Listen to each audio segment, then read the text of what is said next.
செங்கல்பட்டு மாவட்டம் மதுராந்தகம் பகுதியில் பிரதமர் மோடி கலந்து கொள்ளும் மாநாட்டிற்காக அமைக்கப்பட்டு வரும் மாநாட்டு திடலை ஒன்றிய அமைச்சர் பியூஷ் கோயல், அதிமுக நிர்வாகிகள் SP வேலுமணி, KP முனுசாமி, பாஜக மாநில தலைவர் நயினார் நாகேந்திரன் உள்ளிட்டோர் பார்வையிட்டு வருகின்றனர். கூடுதல் விவரங்களை எமது செய்தியாளர் சூரியராஜனிடம் கேட்கலாம். சூரியராஜன், விவரம். தமிழகத்தில் சட்டமன்ற தேர்தல் நெருங்கும் சூழ்நிலையில் தேர்தல் களம் துடிபட்டுள்ளது. பல்வேறு கட்சியினர் தங்களுடைய கூட்டணியை உறுதி செய்யும் பணியில் ஈடுபட்டு வருகின்றனர். இந்த நிலையில் செங்கல்பட்டு மாவட்டம் மதுராந்தகம் பகுதியில் நாளை மறுநாள் 23ஆம் தேதி பிரதமர் பங்கேற்கக்கூடிய இங்கே பிரம்மாண்ட பொதுக்கூட்டமானது ஏற்பாடு செய்யப்பட்டு வருகின்றது. இந்த நிலையில் கிட்டத்தட்ட ஒரு 35 ஏக்கர் பரப்பளவில் பிரம்மாண்ட மேடை அமைக்கும் பணி நடைபெற்றாலும் கூட கிட்டத்தட்ட இந்த பொதுக்கூட்டத்தில் கிட்டத்தட்ட 2 லட்சத்துக்கும் அதிகமானோர் பங்கேற்க ஏற்பாடு செய்யப்பட்டுள்ளது.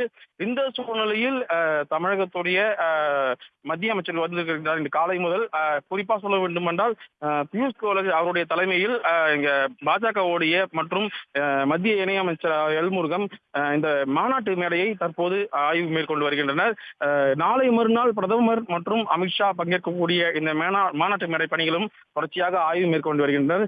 இன்றைய தினம் காலையில் அம்மா மக்கள் முன்னேற்ற கழகத்துடைய டிடிவி தினகரன் மத்திய ஒன்றிய அமைச்சரின் முன்னிலையில் கூட்டணி உறுதி செய்த நிலையில் இந்த மாநாட்டு மேடையில் கடந்த 2 தினங்களுக்கு முன்பாக அம்மா மக்கள் முன்னேற்ற கழகத்துடைய பொதுச்செயலாளர் கூடிய டிடிவி தினகரன் படம் அகற்றப்பட்ட நிலையில் இன்றைய தினம் கூட்டணி உறுதியான நிலையில் மீண்டும் அவருடைய பேனர் அமைக்கப்பட்டுள்ளது.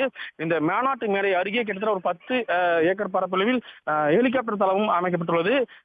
இந்த மாற்றத்தின் காரணமாக இன்றைய தினம், அதாவது ஜனவரி 21, 22, 23 3 நாட்கள் இந்த ஹெலிகாப்டர் ட்ரோன் பறக்க மாவட்ட நிர்வாகம் தரவில் தடை விதிக்கப்பட்டுள்ளது.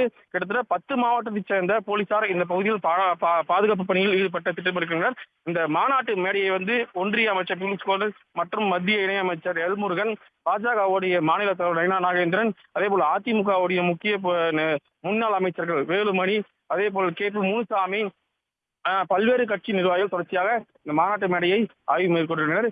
நாளை மறுநாள் இந்த மாநாட்டு மேடையில் சுமார் 3 மணி அளவில் பாரத பிரதமர் தமிழகத்துக்கு வரக்கூடிய மோடி அவர்கள் பங்கேற்று உரையாற்றிருக்கிறார். அதில் முக்கிய கட்சியினுடைய நிர்வாகிகளும் இந்த கூட்டணி தொடர்பாக அதிகாரப்பூர்வமாக அறிவிக்கவும் திட்டமிடப்பட்டுள்ளது.